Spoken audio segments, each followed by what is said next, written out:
Llegan ustedes sabiendo, mucho más temprano que tarde, de nuevo a virar las grandes alamedas por donde pasa el hombre libre para construir una nación.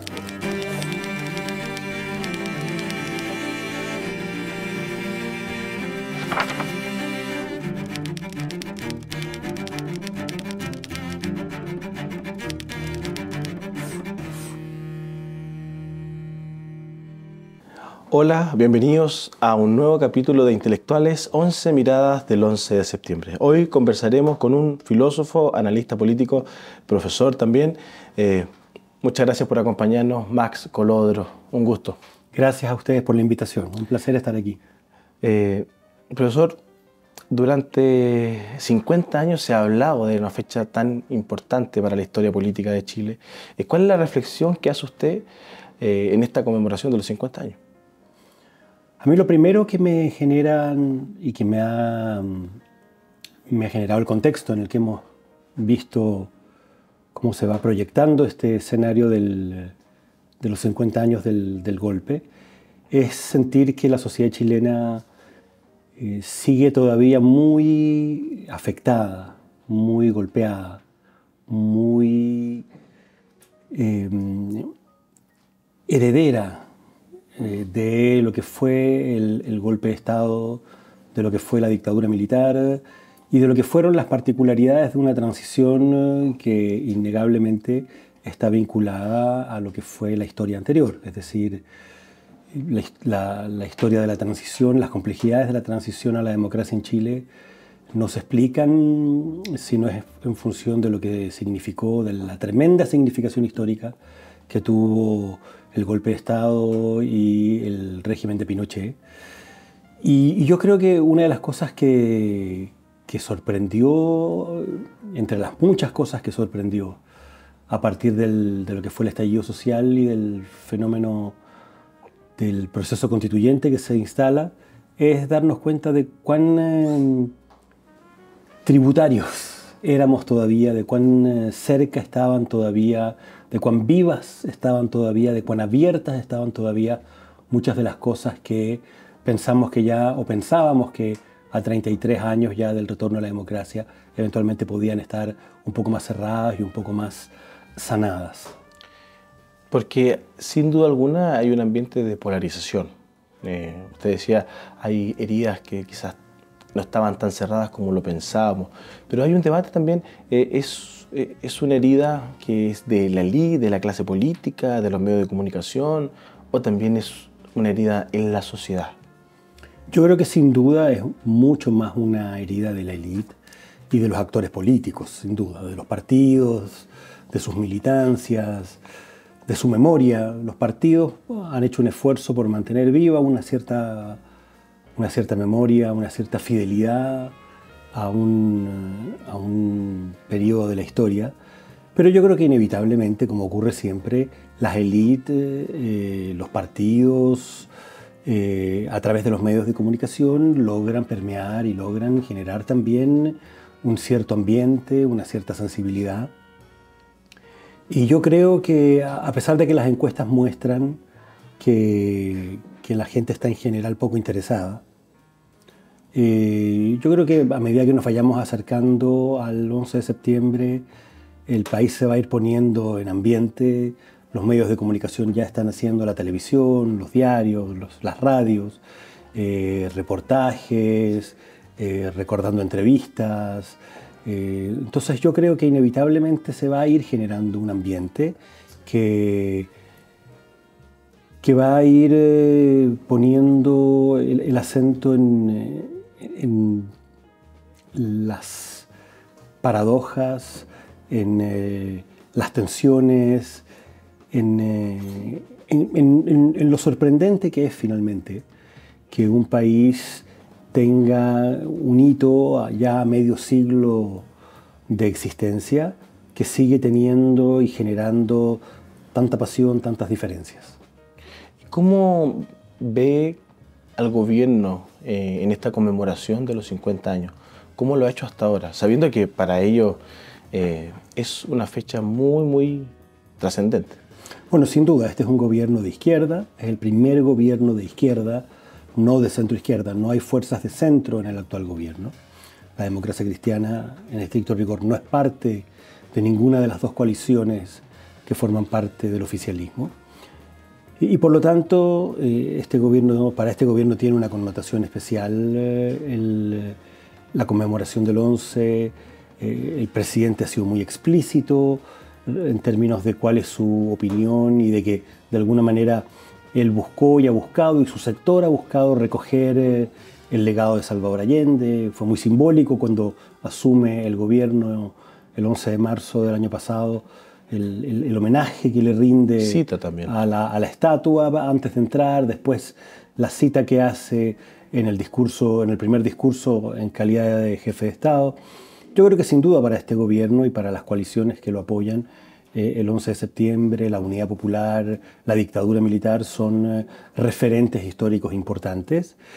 Pero yo tengo la sensación de que el gobierno, sobre todo el presidente de la República, tuvo la intención inicial de que este fuera una efeméride que pudiera permitir una cierta mirada más reflexiva, con una cierta distancia crítica.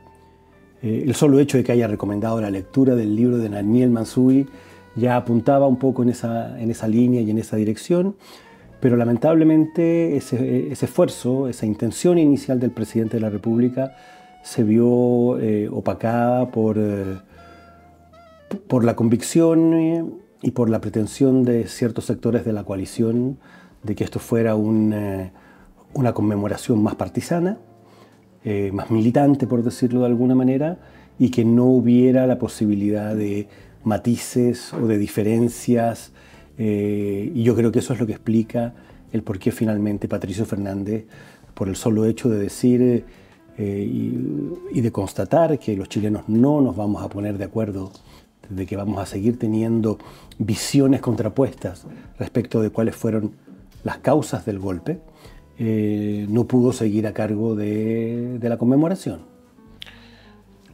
Siempre se habla de las causas internas y también externas. ¿Hay alguna relación entre lo que sucedió en Cuba en el año 59 y lo que logró pasar el 11 de septiembre del 73 en Chile? Bueno, yo creo que sí. Yo creo que hay que tener muy en cuenta que estamos hablando de una época en la historia humana en la cual el contexto general geopolítico es el contexto de la Guerra Fría, de un mundo bipolar, de un mundo dividido, profundamente dividido en dos grandes bloques políticos, ideológicos, con sistemas económicos contrapuestos, distintos. Entonces, en ese contexto, la Guerra Fría llega a América Latina, o sea, se presenta en América Latina a partir del triunfo de la Revolución Cubana en el año 59. América Latina pasa a ser un espacio en disputa en el contexto de lo que era la Guerra Fría. Estados Unidos y sus aliados en el continente reaccionan, se conforma la Alianza para el Progreso como una respuesta, buscando evitar que vuelva a haber otra Cuba en América Latina. Y eso tuvo implicancias para la historia del continente, implicancias muy profundas, muy decisivas, y también obviamente en la historia de Chile. Sin ir más lejos, la Alianza para el Progreso, como respuesta a la Revolución Cubana, es lo que explica, entre otras cosas, que los chilenos hayamos iniciado un proceso de reforma agraria el año 62 en el contexto de un gobierno de derecha, en el gobierno de Jorge Alessandri, y que después ese proceso haya sido en buena medida uno de los ejes o de las columnas vertebrales de lo que van a ser los cambios políticos y socioculturales de Chile en la década del 60 y en la década del 70. Sin duda hay un cambio, un antes y un después de la reforma agraria para la sociedad chilena. ¿Por qué? Yo creo que la reforma agraria es un hito muy decisivo. Es probablemente el cambio social más importante que ha habido en la historia de Chile, al menos desde la independencia. Por una razón muy simple, porque la reforma agraria le vino a poner el fin, la lápida, al Chile del orden tradicional, a este Chile que tenía como factor de continuidad histórica la propiedad de la tierra, la hacienda primero durante todo el larguísimo periodo de la colonia y después en la última etapa, en el siglo XX, en lo que se llamó históricamente el latifundio, que explicó una manera de ser de la sociedad chilena, estructurado en torno a una oligarquía terrateniente, a un orden rural, a una cultura rural muy profunda, muy asentada. En Chile la mayoría de la gente vivió en el campo hasta bien entrada la década de 1930 y 1940. O sea, somos una sociedad que tiene una historia profundamente rural y esa historia llega a su fin de manera abrupta con la reforma agraria. La reforma agraria, yo en mi convicción creo que era un proceso inevitable. Creo que Chile no podía ser un país que aspirara a modernizarse, a desarrollarse, teniendo una estructura tan retardaria en el campo como lo era el latifundio, una estructura que de alguna manera venía desde la Edad Media. La hacienda se instaló en el siglo XVI en Chile, pero el problema que tuvo nuestra reforma agraria fue que se dio en el contexto de lo que comentábamos al comienzo. Una guerra fría, un mundo bipolar y por lo tanto la reforma agraria adquirió un sentido y una fuerza y muchos problemas, muchas dificultades también asociadas a ella por este contexto de polarización ideológica tan radical que se vivía en el mundo y en América Latina en particular en la década de los 60. Claro, tantos siglos aferrados a la tierra. O sea, como decía Alfredo Jocelyn Holt, los chilenos éramos personas con los pies bien en la tierra. Y vino a cambiar esa idea de vida, finalmente. ¿Y qué rol cumple la ADC y qué rol cumple la Iglesia Católica durante este proceso? En este proceso, la democracia cristiana y la Iglesia, o sea, al menos un sector de la Iglesia, cumple un rol muy importante. La Iglesia venía trabajando en el mundo campesino desde la década de 1930, desde la época del Padre Hurtado, haciendo trabajo de conciencia social, de organización, levantando y defendiendo las reivindicaciones laborales y sociales del mundo del campo. Y después, a partir del quiebre del Partido Conservador y del surgimiento de la democracia cristiana también, ese mundo que se separa del partido, esos jóvenes que se separan del Partido Conservador, son jóvenes que de alguna manera se hacen cargo de la doctrina social de la Iglesia y de un trabajo muy activo en el campo chileno. Y de ahí viene este vínculo tan fuerte entre el campo y después lo que va a hacer la reforma agraria, el proyecto de la reforma agraria que va a impulsarse en el gobierno de Frei Montalva, que va a ser, a mi juicio, el intento más serio por hacer lo que había que hacer, ponerle término al latifundio, pero en el marco de la legalidad, de la institucionalidad, cumpliendo con la ley, respetando los derechos de propiedad, pagando las indemnizaciones que correspondía en el marco de las expropiaciones. Lamentablemente, como te digo, ese proceso, que se inicia el año 64 con Frei, se dio en un contexto que hacía muy difícil que eso pudiera mantenerse en esos marcos. Aún cuando la ADC implementa la reforma agraria, igual pierde las elecciones del año 69. Porque el mundo se está polarizando cada vez más. Cuba es un factor muy incidente en la izquierda chilena. Hay un sector de la izquierda chilena que a partir de la influencia de la Revolución Cubana empieza a acoger y a valorizar el rol de las armas en política, se abre al tema de la lucha armada. Ese es un factor central para explicar buena parte de la polarización y de la crisis política institucional y finalmente de la ruptura democrática que la sociedad chilena va a vivir el año 73. El que un sector importante de la sociedad abre esta puerta, la puerta a la validación de las armas y del uso de las armas en política. El MIR el año 65, la fundación del MIR el año 65 es un hito, a pesar de que era un partido pequeñito, Fue un partido muy incidente precisamente por eso, porque marca un punto de inflexión importante. Un sector de la izquierda ya de manera explícita defiende el modelo cubano, el modelo de hacer la revolución cubana, y eso va a tener influencia en la izquierda chilena tradicional, particularmente en el PS. El Partido Socialista es un partido que hacia fines de los 60 también se abre y acoge la posibilidad del uso de las armas para hacer la revolución. La reforma agraria durante el gobierno del presidente Allende se aceleró bastante. Se acelera, se extiende y lo que es más la parte negativa, transgrede y sobrepasa la legalidad. Y se refuerza esto que el MIR venía haciendo desde fines de la década del 60, que son las tomas al margen de la legalidad. Las tomas de fondos que de alguna manera no eran parte de la política pública que se hacía desde el Estado, que era lo que buscó la reforma agraria de Frey, unas expropiaciones hechas en el marco de la legalidad por el Estado, fijando, como te decía, el pago de las indemnizaciones correspondientes. Las tomas de fondo son una cuestión muy disruptiva, que violenta, que genera muchas tensiones en el campo, mucho conflicto, conflictos armados, tomas, retomas por parte de los propietarios, heridos, muertos. La reforma agraria de alguna manera se desbanda a partir de estos sectores que empiezan a ver a la reforma agraria como parte de una revolución socialista y que, por lo tanto, consideran que la reforma agraria debe de alguna manera también transgredir los marcos de la legalidad y de la institucionalidad burguesa, entre comillas. En este contexto de polarización mundial, estos dos polos que habían y en el contexto de Guerra Fría, llega Fidel a Chile. En el gobierno de Salvador Allende.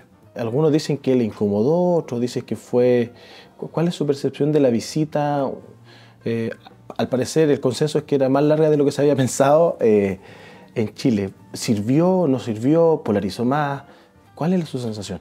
Yo creo que la visita de Fidel Castro a Chile de alguna manera simbolizó esta ambigüedad y esta ambivalencia propia del proceso que estábamos viviendo en Chile, de un sector de la sociedad y un sector de la coalición que apoyaba a Salvador Allende, que buscaba efectivamente hacer una revolución, hacer transformaciones profundas en la sociedad chilena por vías institucionales, tratar de mantener el camino y la vía institucional para poder desarrollar esas transformaciones, y otro sector de la propia Unidad Popular y de sectores que estaban fuera de la Unidad Popular, como el MIR, por ejemplo, pero que apoyaban el proceso, buscaban profundizarlo. Yo creo que esa ambigüedad, esas tensiones, que no se resolvieron nunca finalmente, y que en buena medida también son una de las causas del golpe, estuvieron siempre presentes. Yo creo que Allende mismo como personaje histórico carga con esa ambigüedad y con esa ambivalencia. Él nunca optó por resolver esa ambigüedad, por tomar partido en definitiva, porque eso implicaba distanciarse de un sector de su propia coalición y sobre todo de un sector importante y mayoritario de su propio partido, del Partido Socialista, que estaba más bien en la tesis de que la institucionalidad y la legalidad debían inevitablemente ser traspasados y sobrepasados para poder seguir adelante en el proceso revolucionario. El año 72 fue muy difícil económicamente para el país y el paro de camiones en octubre del 72 fue clave para lo que vendría después. Pero aún así, en marzo del 73, Salvador Allende y la Unidad Popular reciben un porcentaje no menor de respaldo. Yo creo que el proceso tenía un nivel de respaldo muy importante. Allende gana las elecciones el año 70 con un 36%, pero efectivamente en esta elección de marzo, las últimas elecciones parlamentarias previas al golpe, la Unidad Popular saca un 44%, pero la oposición a Allende saca un 55%. Entonces, efectivamente, yo creo que ahí vuelve a quedar en evidencia uno de los que, a mi juicio, fue de los factores clave para explicar el por qué la experiencia de la vía chilena al socialismo terminó en un fracaso histórico. Y es de que, como quedó en evidencia en el 70 en la elección presidencial, y como queda en evidencia también en la última elección parlamentaria previa al golpe. Estos eran procesos de transformación muy profundos que no contaban con el apoyo y el respaldo de la mayoría del país. Contaban con el respaldo y el apoyo de un sector muy significativo de la sociedad chilena, pero no mayoritario. Después del tanquetazo en junio del 73, muchos hablan, lo hemos escuchado en las entrevistas, expresidentes, ya venía un ambiente, algo se venía de que podría haber habido un golpe, una intervención. ¿Allende lo vio, no lo vio? ¿Vio a Pinochet? Bueno, al parecer por las evidencias históricas, Allende no vio a Pinochet como parte de la conspiración. No se imaginó a Pinochet. Pinochet llegó muy tarde a la jefatura del ejército, a fines de agosto, cuando finalmente el general Carlos Prats decide dejar la jefatura del ejército. Allende alcanzó a estar 20 días como jefe del ejército antes del golpe. Y Allende, que lo había nombrado a sugerencia del propio Carlos Prats, no lo vio a él como parte de esta conspiración y me imagino que debe haber sido una sorpresa muy grande cuando aparece Pinochet el día 11 encabezando las hostilidades en contra del gobierno.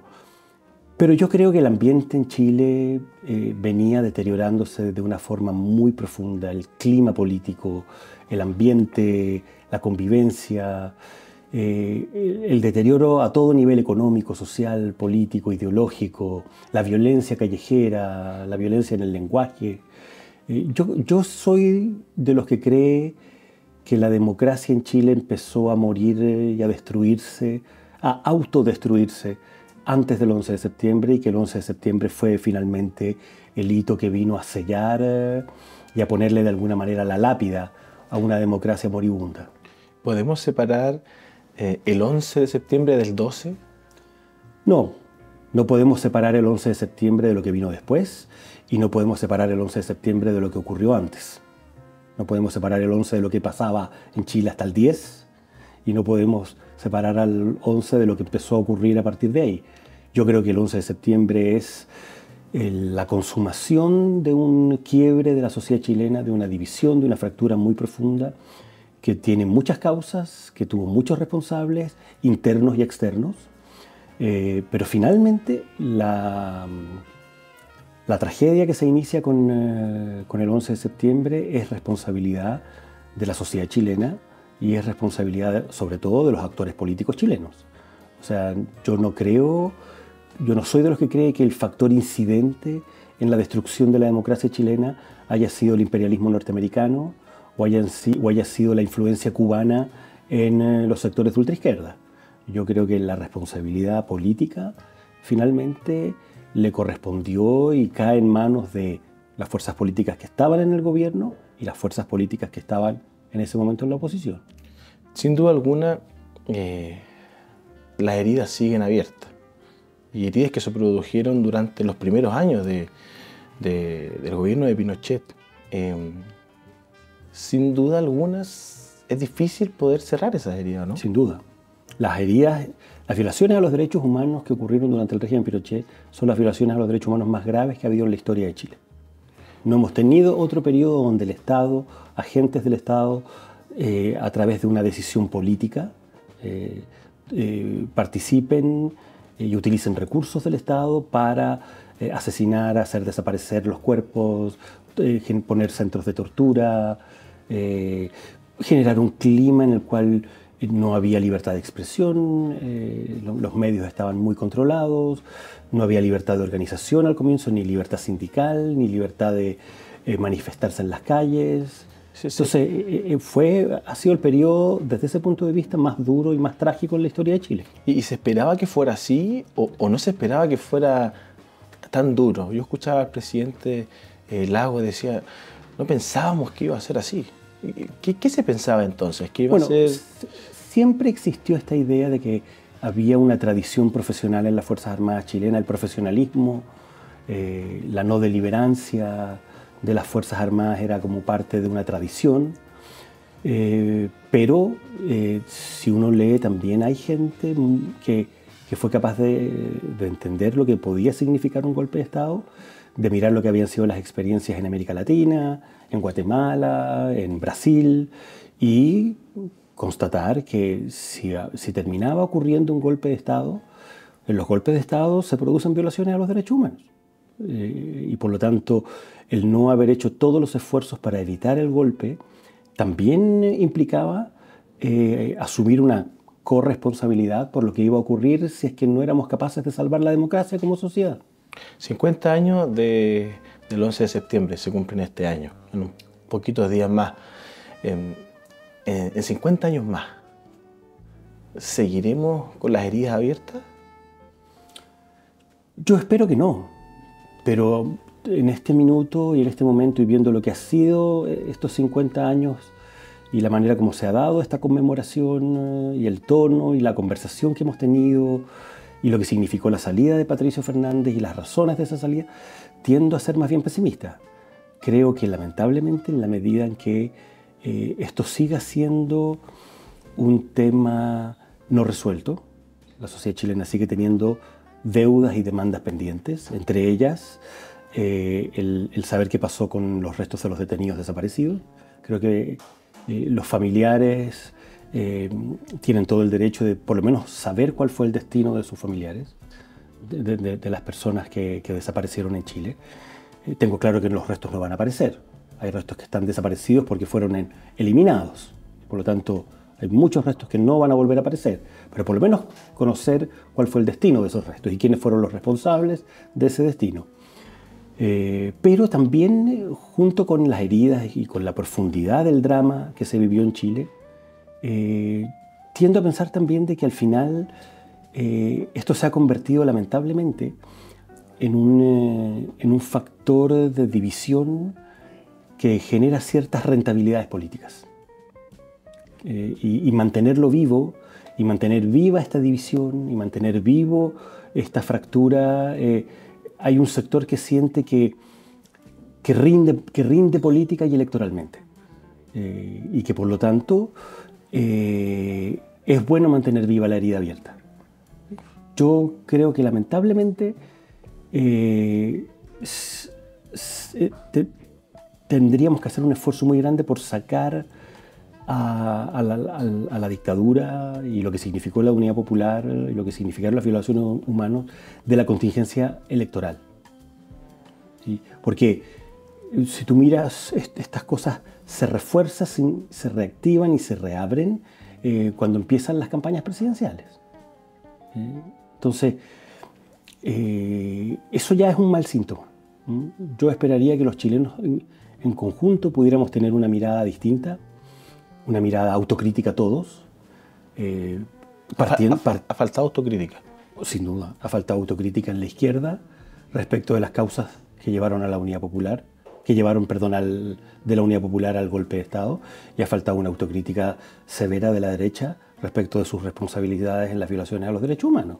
La derecha participó, apoyó, avaló un gobierno en el que se cometieron las violaciones a los derechos humanos más graves de la historia. Y en ese sentido, la autocrítica de la derecha, salvo la frase de Sebastián Piñera respecto de los cómplices pasivos, que fue una buena frase en un momento muy importante, pero Sebastián Piñera fue opositor al régimen militar. Viene de una familia demócrata cristiana. Ahora, el sector al que él políticamente representa participó del gobierno militar, y yo creo que a ese sector le ha faltado una autocrítica mucho más dura y más severa. ¿Y esa autocrítica de ambos sectores cree que podría bajar los niveles de polarización de aquí a 50 años más, pensando en el futuro? Yo creo que esa autocrítica de ambos sectores se facilitaría si hiciéramos un esfuerzo por sacar estos temas de la lucha política contingente y sobre todo de los procesos electorales. O sea, creo que se facilitaría el que ambos sectores pudieran hacerse una autocrítica respecto de sus responsabilidades, algunos en el quiebre y otros en lo que vino después, en las violaciones a los derechos humanos. Si es que este tema no estuviera siendo al final un tema que en alguna parte, en algún lugar, genera ciertos beneficios políticos y ciertos beneficios electorales en el presente. Profesor, Muchas gracias. Vamos Gracias a ver a ustedes por la qué invitación. sucede un poquito de días más con la conmemoración del 11 de septiembre. Muy Muchas amable. gracias.